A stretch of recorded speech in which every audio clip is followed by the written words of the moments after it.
પારડીના કલ્સર પોલીકેબ કંપનીના entry gate ઉપર security ગાર્ડને tempo ચાલકે ટક્કર મારતા ફ્રેક્ચર.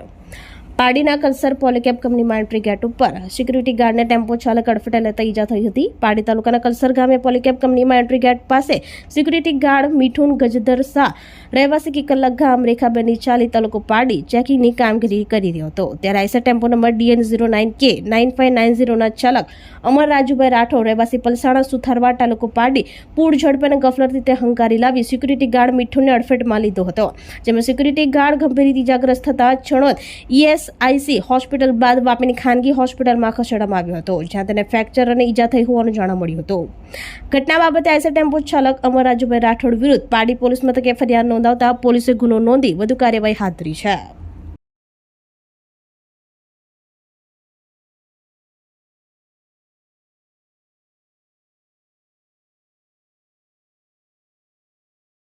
આપણી સંકલ્પ ન્યૂઝ ચેનલને સબસ્ક્રાઇબ અને લાઇક કરો, બેલ આઇકન દબાવો જેથી આવનાર ન્યૂઝ અપડેટ્સની નોટિફિકેશન આપના મોબાઈલ પર સૌથી પહેલા પહોંચે. Like, subscribe and share the video.